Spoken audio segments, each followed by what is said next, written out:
Sometimes the conversations off camera are more interesting than the conversations on camera. Having a good talk about baseball, and then Griffith just knocked it out of the park with some hockey nonsense that we were paying attention to. Hockey starting up it's here. a dual season. A lot of race car fans are hockey fans. Yeah, it works for both seasons. You watch hockey during the winter. The biggest hockey fan was in here before. Yeah, Blake Bowser from Auto Club Formosa Raceway. He's a huge hockey fan.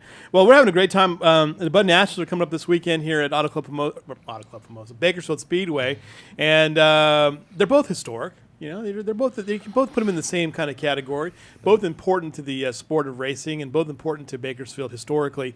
But the Bud Nationals in their 29th, this has been the 29th season they've been run here. Scott Schweitzer is here with his two guests. We have Lee Jensen, who is the Sport Mod champion, and then we have Rob Sanders, who's running late models. And by the way, here's one of the photos that Tom Mocht said, expletive deleted in the whole process, but. Yeah, you're doing some work in this, Rob, in this particular car here. Yeah, it's actually a good shot.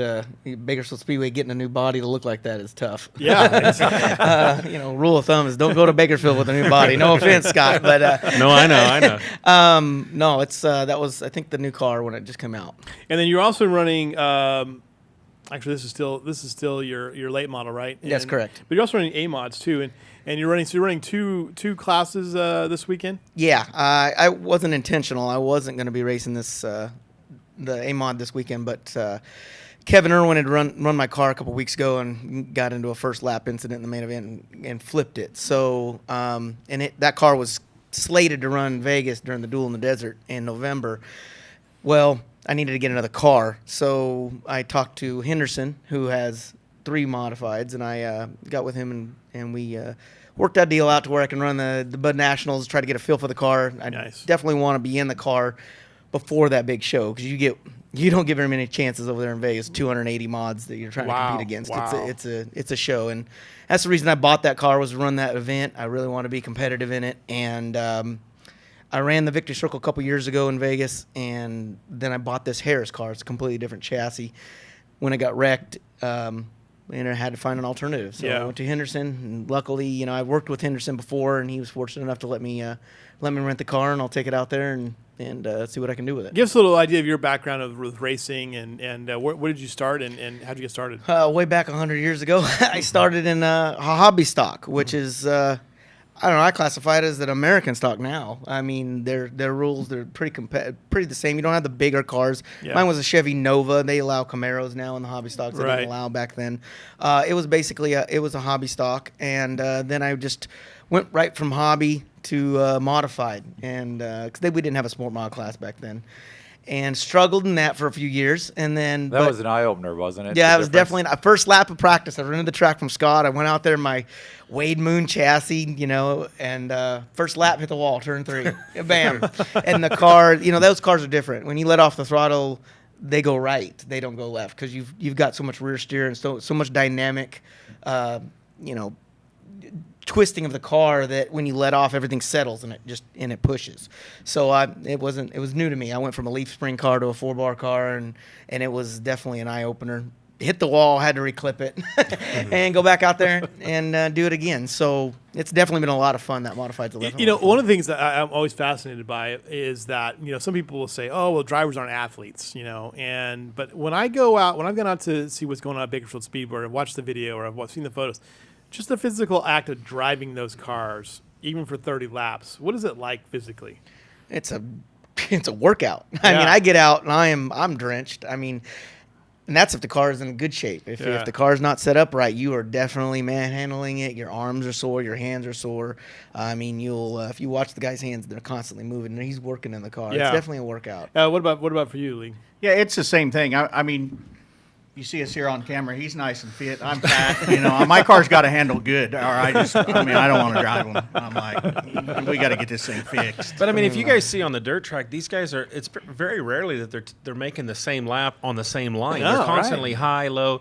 They're moving so much in those cars. So yeah, the physical activity they have to go through to get through a race is is pretty demanding. If the track's rough, if I get it wet and it gets rough, a whole other element they have to deal with. So and that's the stigma of the dirt track racing. They, when they're not racing, they're watching the track and the other races to see what they can do to the fastest way around that place. Because the track is always changing, right? Even one day it's not the same track.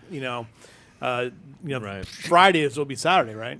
The beginning of qualifying to the end of qualifying is completely different, Yeah. And fortunately, I got Chris Stevenson over there at Victory Circle who designed and built my car as my crew chief, and he's definitely the reason why I do as well as I do, and he's constantly watching it, constantly. We don't go to the same track with the same setup. Almost Right. every race is almost different. So he watches it. We constantly look at the track and try to adjust to, what number did we draw in qualifying? If you draw early or you draw late, that Bakersfield's notorious for getting dry really quickly there. Yeah. Depending on the time of day, and the sun will beat on turn 2, and you got to set up for that. So. Now, but this weekend where the temperature is supposed to be reasonably, it won't be horribly hot, but it'll be warm. Will the track dry out by the end of the day, or will it kind of hold that kind of tackiness or that clay moisture? Notoriously, during nationals, the track doesn't hold up very long. I mean, it's just There's just so many cars. There's so many cars. You have so many tires, and usually by the second day of main event, when you're doing I don't know if we're doing 50 laps or not in the main event the second night or not, but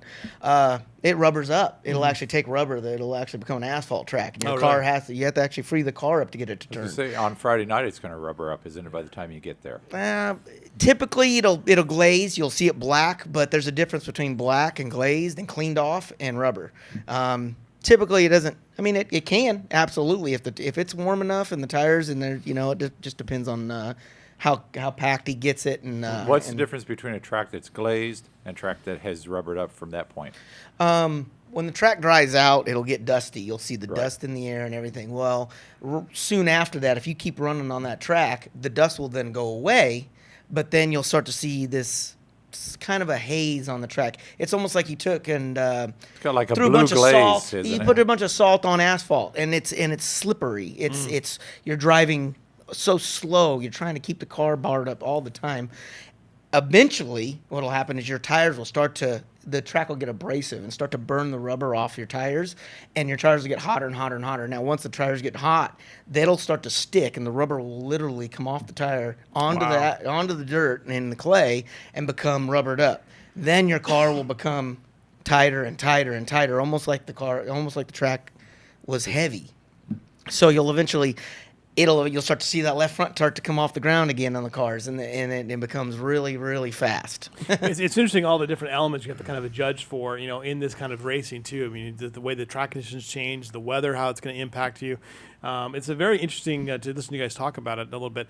But you're talking, about your racing experience too. I mean, did you grow up in Bakersfield? I mean, Yeah, I grew up my whole life. Whole life. Bakersfield, So, but racing is such a huge part of this community. How would you describe it for this? What it means to this community? It's for me. I race late models, and all the late model drivers are like family. I mean, really, we all get along. It's in the people that I race with, Larry and all the people that help me out in racing. We become a part of my family. Right. So it's just something to do. It's a part of your life to the point where. I'm not going to say like a religion, but that's what you do. Instead of Sunday, it's Saturday. You go to the races. You go out there, and you look forward to your Saturday at the track, and that's what you guys do. That's what you do. Even when you're on your off weeks, you'll go out there just to hang out. What does the Bud Nationals mean to you? Typically, the format for the Bud Nationals is usually different than their normal show. He qualifies. I don't know if he's doing it this year, but usually he'll qualify. The top 6 guys are locked in. Then he'll invert the 7th guy to starting second row outside, and it's a tough deal for a guy. Not this year. Not this year. Oh, no. Praise to whoever. Thank you. Oh my God, that has been an absolute thorn in my side. Last 3 years in a row, I qualified 7th, and when you're talking 30, 35 cars. And you have to start 4th, and you have to get 2nd to transfer. And like I said, usually after heat races, the track is gone. Or by the time the heat races come around, the track is gone. It's hard to pass. It's locked down. It's been a struggle for me. But I'm glad it's not the same way. And you're going to get a different format this year, then. Yeah, or slightly different. I'll fill him in right now. Okay, That's what this show's good for. We're going to qualify all the late models. Okay. Top 4 fastest qualifiers are locked into a dash. Everybody else we have an invert for heat races.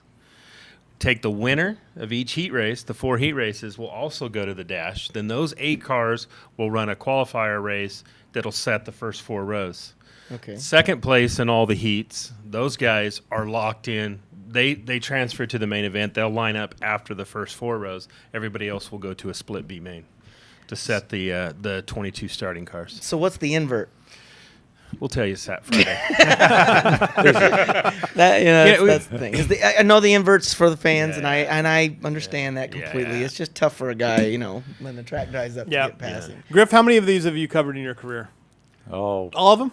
no. There's probably some I've missed, but most of them. And you'll be there. And I may have missed one night and made the other night. Yeah. I may have missed Friday nights quite often. There's the Condors game, and then Steve Lynch would cover a Friday night, I know. There's been some other things, but I've made at least 3/4 of them. And Saturday night you'll be there. You'll be there all day I'll be Saturday. there Saturday. Yeah. Okay. All right. We're going to take a quick break. We'll be right back. We're going to wrap things up here. We're going to get these guys' thoughts on why you should come out and see this event, because I want to hear what they have to say. I want them to sell it a little bit to us and see what they have to say about coming out to Bakersfield Speedway. I have my ideas, but let's see what these guys say. All right. We'll be right back after these messages.